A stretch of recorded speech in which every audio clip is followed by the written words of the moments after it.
सभी लोगों को मन्ना था। आज सोमवार चंगाई सभा में जो पवित्र आत्मा के जरिए वचन तैनात कर रखा है उसको हम लोग ध्यान करेंगे। अब निकालेंगे पवित्र शास्त्र में से व्यवस्था विवरण, उसका दूसरा अध्याय, उसका 7वां वचन पढ़ेंगे। कोई व्यवस्था विवरण, उसका दूसरा अध्याय 7वां वचन। क्योंकि तुम्हारा परमेश्वर यहोवा तुम्हारे हाथों के सब कामों के विषय तुम्हें आशीष देता आया है। इस भारी जंगल में तुम्हारा चलना फिरना वह जानता है। इस 40 वर्षों में तुम्हारा परमेश्वर यहोवा तुम्हारे संग संग रहा है और तुमको कुछ घटी नहीं हुई। आमीन। आमीन। प्रार्थना करेंगे।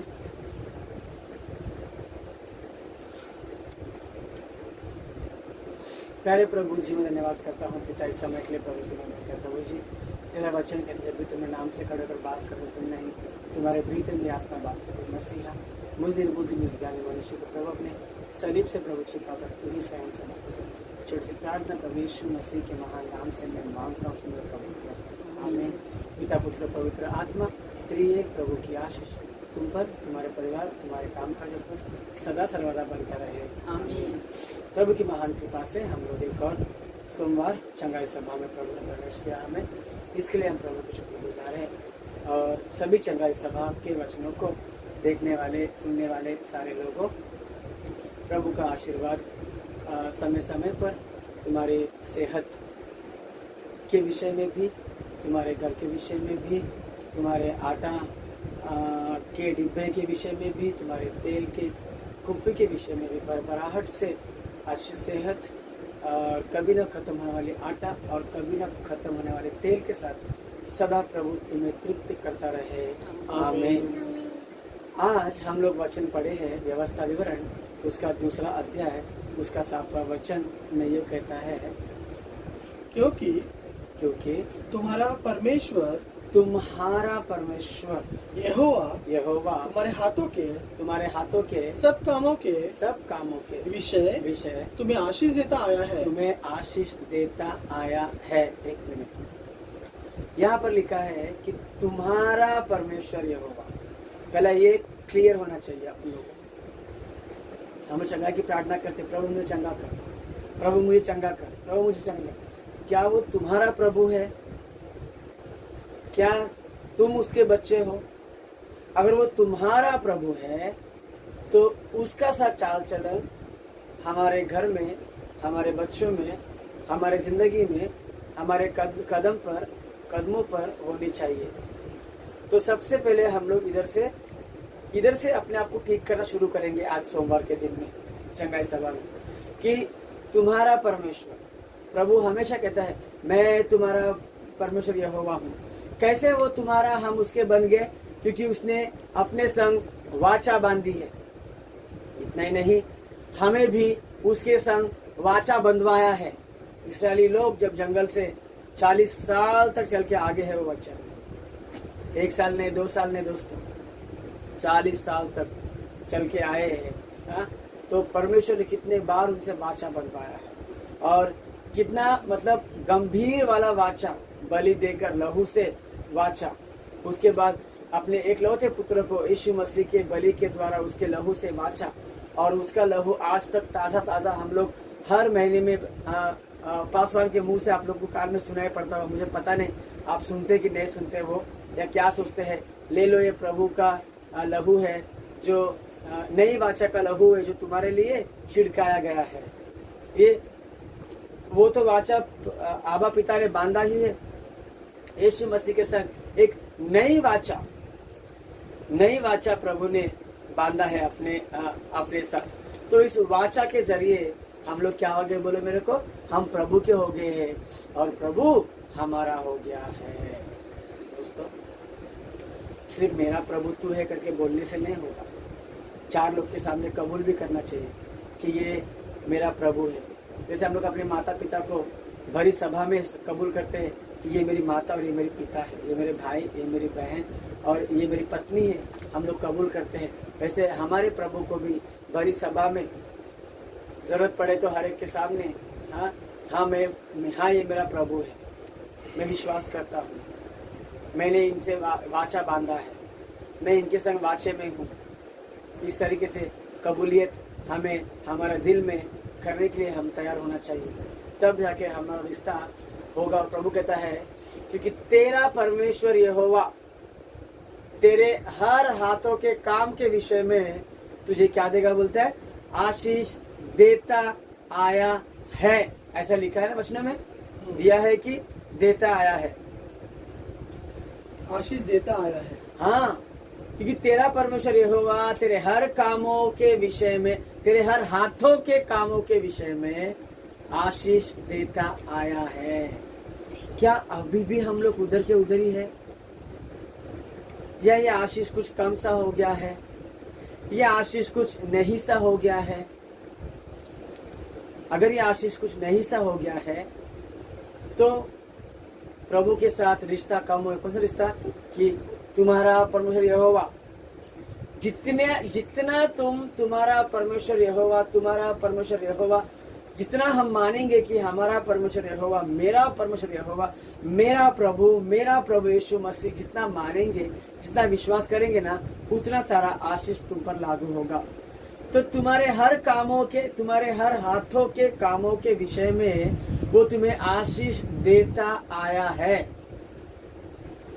और तुम ऐसे ही रिश्ता निभाओगे प्रभु यीशु के साथ, तो अभी भी वो तुम्हारे हर एक कामों के विषय में आशीष देता आएगा। हाथों के कामों के विषय माने दोस्तों, हम जो भी काम शुरू करेंगे वो पूरा होना चाहिए।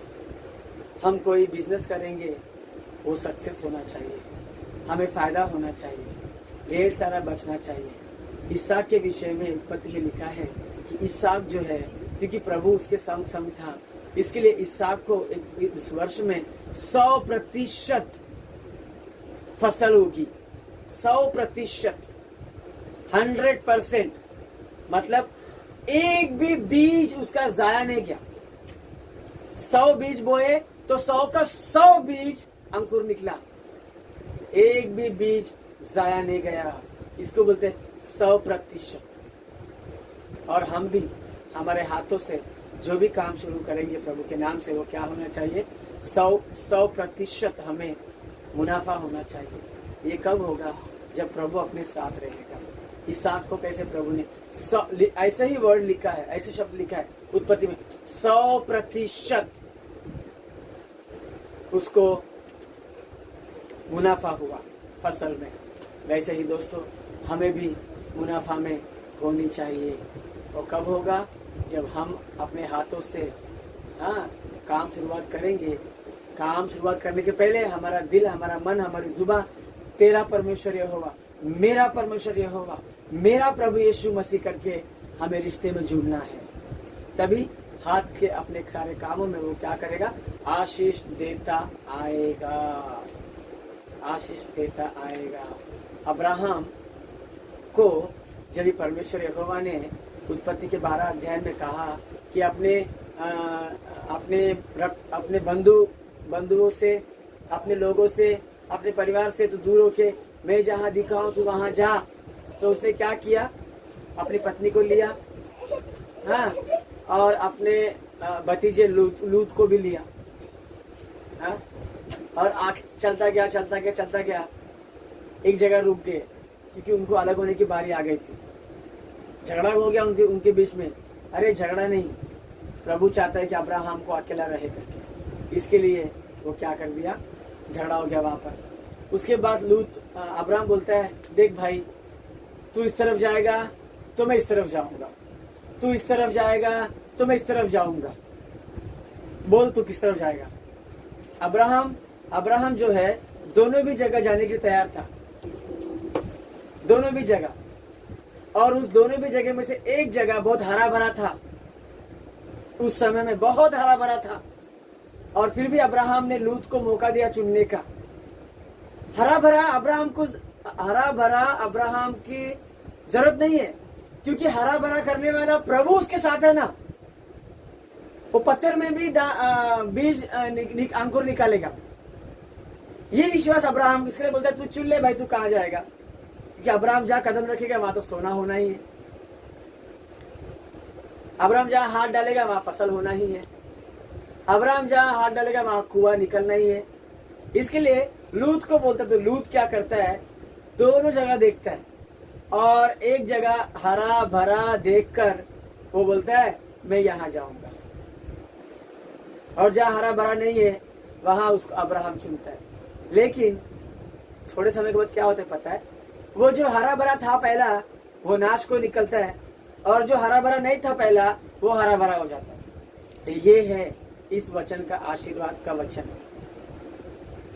व्यवस्था विवरण 2 अध्याय 7वां वचन ये है क्या, तेरा परमेश्वर यहोवा तेरे हर हाथ के काम के विषय में अब तक तुझे आशीष देता आया है। कोई बात नहीं हमारे घर में कोई वस्तु नहीं है, कोई बात नहीं हमारे घर में कोई बीमार है, तुझे चंगा करने वाला परमेश्वर तेरा परमेश्वर मैं ही हूं जो प्रभु का, वो प्रभु अपने साथ है, सब ठीक करेगा, सब ठीक करेगा। तो हर एक हाथ के काम को क्या करेगा, वो ठीक करेगा। हाँ, तो उसके बाद हम पढ़ेंगे इस भारी जंगल में, देखो ये प्रभु खुद है ना कबूल कर रहा है कि वो जंगल मामूली जंगल नहीं था, भारी जंगल, महारण्यम, भारी जंगल, यानी प्रभु के नजर में वो जंगल कैसा है बोलता है, एकदम भारी घना जंगल। भारी जंगल में 40 वर्ष तुम लोगों ने, हाँ, इस भारी जंगल में तुम्हारा चलना फिरना वह जानता है। इस 40 वर्षों में तुम्हारे परमेश्वर यहोवा तुम्हारे संग संग रहा है और तुमको कुछ घटी नहीं हुई। हाँ, यानी 40 वर्ष तुमने चले, मतलब मुश्किल भी आए, लड़ाई आई, युद्ध करना पड़ा, खारा पानी का सामना करना पड़ा, कहां निर्जल जमीन का भी सामना करना पड़ा, जहां जल नहीं, जहां अकाल का भी सामना करना पड़ा, खाना नहीं,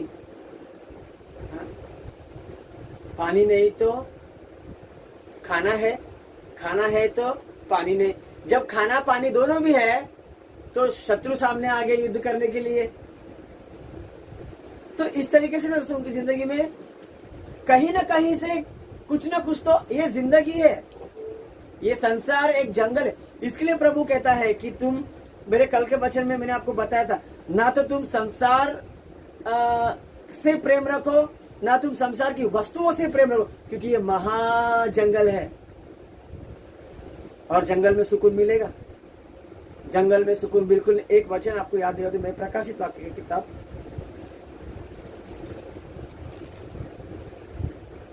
उसका 2 अध्याय, प्रकाशित वाक्य 2 अध्याय 13 वचन पढ़ो एक बार।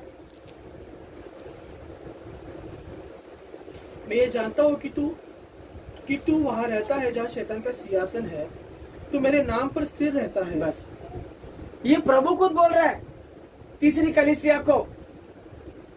फिर गेम कलीसिया देखो 12 में क्या लिखा है, पिरगमोन की कलीसिया। पिरगमोन की कलीसिया ये 7 कलीसिया में से तीसरी कलीसिया है। इस तीसरी कलीसिया को प्रभु बोलता है मुझे पता है तू वहां रहता है जहां पे शैतान का सिंहासन है। देखो दोस्तों, अगर शैतान का सिंहासन है मतलब उसके चेले भी होंगे, उसके मंत्री भी होंगे।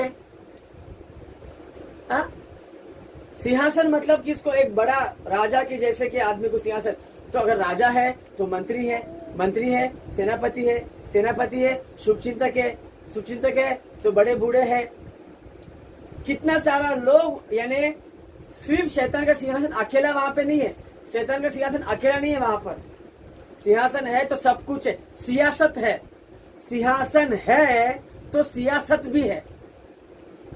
सिंहासन में और सियासत में, सियासत माने राज्य, राज्यम, जिधर सिंहासन है वहां पर सियासत भी है। तो सिर्फ शैतान का सिंहासन ही नहीं बल्कि शैतान का सियासत भी है उधर।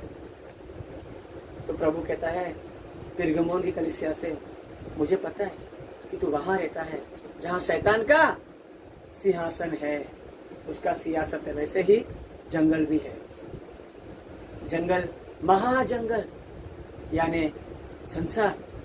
इस संसार में सुकून कभी है नहीं है, जो बहुत कमाता है उसको भी सुकून नहीं है, जो बहुत कम कमाता है उसको भी सुकून नहीं है, जो बहुत पेट भर खाता है उसको भी सुकून नहीं है, जो थोड़ा कम खाता है उसको भी सुकून नहीं है। सुकून किसको है? हाँ? बापूजी गाने में लिखा है, यीशु तेरे ख्याल से मुझको मिलता है सुकून करके, ये बापूजी का अनुभव है। तेरे ख्याल से मुझको मेरा दिल आनंद से भर जाता है। अगर तेरे सामने तेरा मुख देखते हुए निवास करूं तो कैसा रहेगा प्रभु करके बापूजी पूछता है, कैसा रहेगा? तेरे ख्याल से मुझको मिलता है सुकून। तो जहां पर तेरा चंगा करने वाला परमेश्वर यहोवा मैं ही हूं वो रहेगा तो सुकून रहेगा। मैं तेरा परमेश्वर हूं, यहोवा हूं, वो रहेगा, वहां सुकून रहेगा। इसराइली लोग जंगल में थे परंतु सुकून था उनको। उनकी रखवाली कौन करता था? परमेश्वर यहोवा रखवाली करता था।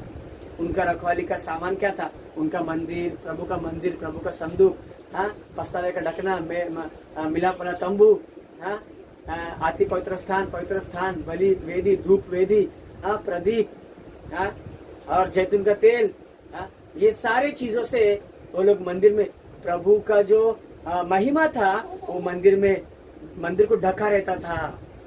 क्योंकि वहां प्रभु का निवास है। वैसे ही अगर हम भी, हमारा घर भी प्रभु की निवास होगा, हमारा घर भी उसकी महिमा से ढका रहेगा। फिर कौन सी बीमारी है, फिर कौन सी अपने को खराश मिलेगा? प्रभु तो कहता है तेरे पाँव को पत्थर से भी ठेस नहीं। देखो, ठेस अलग है, घाव अलग है। घाव यानी बड़ा, ठेस यानी थोड़ा सा। पाँव से पत्थर से तेरे पाँव को भी ठेस नहीं लगेगा। ऐसा प्रभु बचाने वाला है। और बोलता है प्रभु इस वचन में, व्यवस्था विवरण उसका दूसरा अध्याय 7वें वचन में, कि तू 40 साल कैसे चला, हाँ, संचालित किया वो मैं जानता हूँ करके बोलता है। हाँ, और बोलता है कि मैं तेरे संग था, इसलिए तुझे कोई घटी नहीं थी। कोई घटी, कुछ भी घटी नहीं थी, कोई घटी नहीं थी। तो 40 साल हो या 10 साल हो या 4 दिन हो या 4 घंटे हो, जहाँ प्रभु अपने साथ है और हम प्रभु के साथ है, कोई घटी नहीं है। अगर प्रभु अपने साथ नहीं है, 4 मिनट में घटी आ जाएगा, 4 सेकंड में घटी आ जाएगा, सुकून नहीं रहेगा। ये सब तो नहीं रहेगा। बाकी हम संसार में है तो युद्ध, खारा पानी, अकाल, ये सब तो होता रहेगा। इसमें से ये होते, इससे हम छूट नहीं सकते। इस्राएली लोगों के साथ प्रभु चलता, वो छूटे क्या इस सब बातों से? नहीं छूटे। तो हम कहाँ छूटेंगे? ये तो होता रहेगा। लेकिन प्रभु उनके साथ जैसा था वैसा हमारे साथ रहेगा ना। जैसे वो जीतते गए वैसे हम भी जीतते जाएंगे। ये चंगाई की सभा का वचन। जीत एक चंगाई है, खुशी, चंगाई एक खुशी है, चंगाई एक जीत है, हाँ? चंगाई एक नया जीवन है। मुझे जब करना हुआ था, मैं सोचा कि प्रभु तू मुझे नया जीवन दिया, सच में नया जीवन दिया, क्योंकि अच्छे अच्छे लोगों की मौत हुई, आप लोगों को मालूम है। चाहे वो जवान हो, चाहे वो बूढ़ा हो, चाहे वो बच्चा हो, हाँ, एक बार जो गया उधर, हाँ, फिर दोबारा आने का उम्मीद लोग खो बैठते, डर, खौफ उनमें समा गया था। वैसे ही मैं प्रभु को बोलता हूँ, धन्यवाद करता हूँ, प्रभु तूने मुझे ये नया जिंदगी दिया। ऐसे प्रभु मुझे ही नहीं, सभी को जिंदगी दिया। कोरोना नहीं हुआ मतलब क्या है? कोरोना वायरस तुमको छुआ नहीं मतलब क्या है? और मुझे छूकर भी आपके सामने खड़ा किया प्रभु ने, मतलब क्या है? तो उस तरीके से दोस्तों, तो प्रभु हमारे साथ है, कभी कुछ घटी नहीं होगी। ऐसी बिना घटी वाली जिंदगी में सदा प्रभु अपने संग रहकर चलाता रहे। आमीन। प्यारे प्रभु, जो वचन बोया पिता सब गुना फल बनो, सुनने में यीशु के नाम से मैं मांग उसने कबूल कर। आमीन। अंतिम प्रार्थना करेंगे, अंतिम प्रार्थना करेंगे। प्यारे प्रभु जी, मैं धन्यवाद करता हूँ पिता। प्रभु जी, तू हमें स्वयं अपने हाथों से प्रभु छुआ है। तू हमें स्वयं प्रभु हाथों से, प्रभु जी तेरी होठों से आज्ञा दी के हमें चंगा किया है। रोग को दूर किया है प्यारे मसीहा। तू हमें स्वयं अपने हाथों से हमको बचाया है। तू हमें स्वयं प्रभु तेरे नक्शे कदम पे चलाता है प्यारे मसीहा। तू स्वयं प्रभु हमारे अंदर है कि हमें चिताता है और सूझ भी देता है प्यारे मसीहा।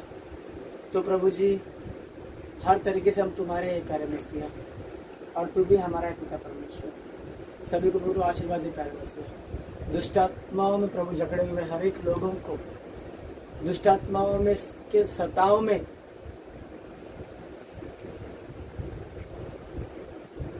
चलने वाले हर एक बच्चों को तेरे हाथों में सौंपता हूँ प्यारे मसीहा। तीनों कलीसिया वालों को प्रभु जी तेरे हाथों में सौंपता हूँ पिता परमेश्वर।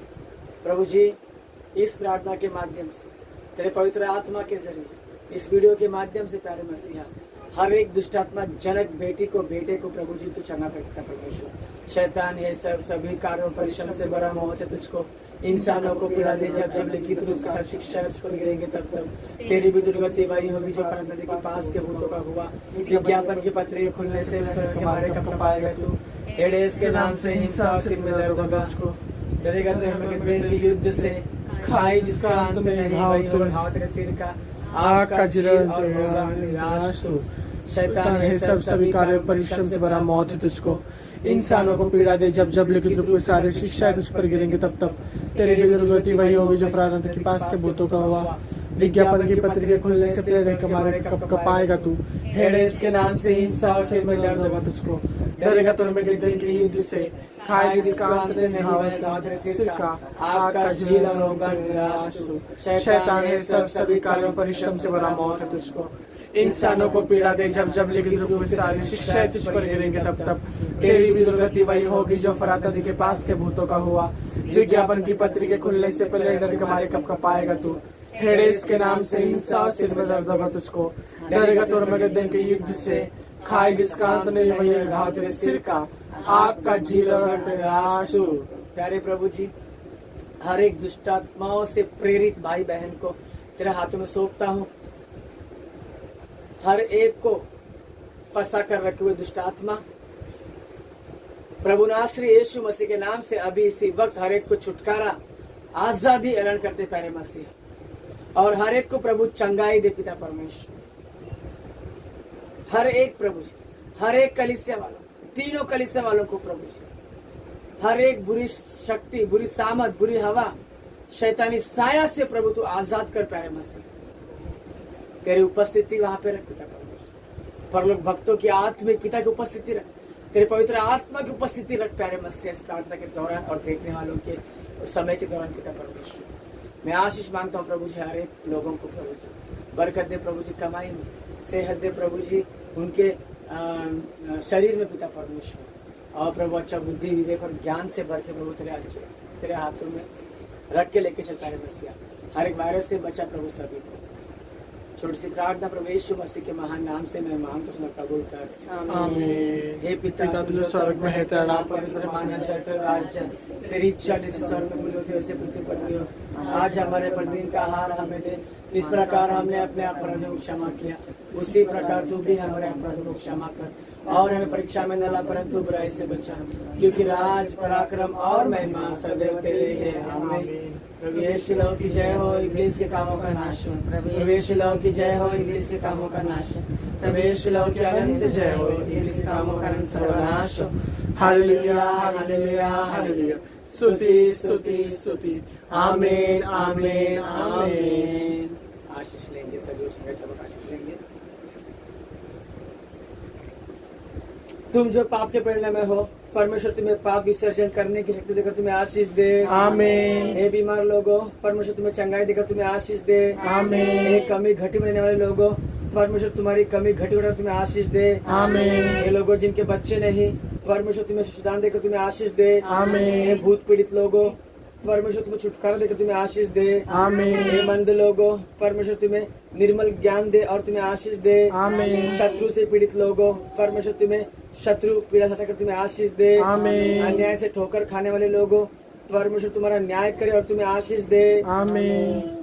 कर्ज से पीड़ित लोगों, परमेश्वर तुम्हारे कर्ज की पीड़ा को हटाकर तुम्हें आशीष दे। आमीन। ये लोगों जिनका योग्य समय शादी नहीं हुआ, परमेश्वर तुम्हारे लिए अच्छी जोड़ी को तुम्हें आशीष करे। आमीन। परिवार में फूट भरे हुए लोगों, परमेश्वर तुम्हारी फूट को रोककर एकता में लाकर तुम्हें आशीष दे। आमीन। कई तरीके उलझने फंसे हुए लोगों, परमेश्वर तुम्हारे उलझनों को सुलझा कर तुम्हें आशीष दे। आमीन। परमेश्वर की भक्ति न जमने वाले लोगों, परमेश्वर तुम्हें मन की शांति भक्ति उत्पन्न कर तुम्हें आशीष दे। आमीन। परमेश्वर के प्रति अविश्वास, डर, उपसा जाना, जल्दबाज, विचार, चिंता, निराशा से तुम्हें प्रवेश न करे, इसलिए प्रभु तुम्हें आशीष दे। आमीन। जीवन के अंत में तुम्हें मोक्ष नसीब हो, इसलिए प्रभु तुम्हें आशीष दे। अब पिता की संगति पवित्र यीशु मसीह के साथ, पवित्र आत्मा की सामर्थ, उद्धार, चंगाई, चमत्कार तुम पर, तुम्हारे परिवार, तुम्हारे कामकाज, यूट्यूब देखने वालों को, सभी तीनों कलीसिया वालों को, हरियाणा वालों को सदा सर्वदा बनता रहे। आमीन।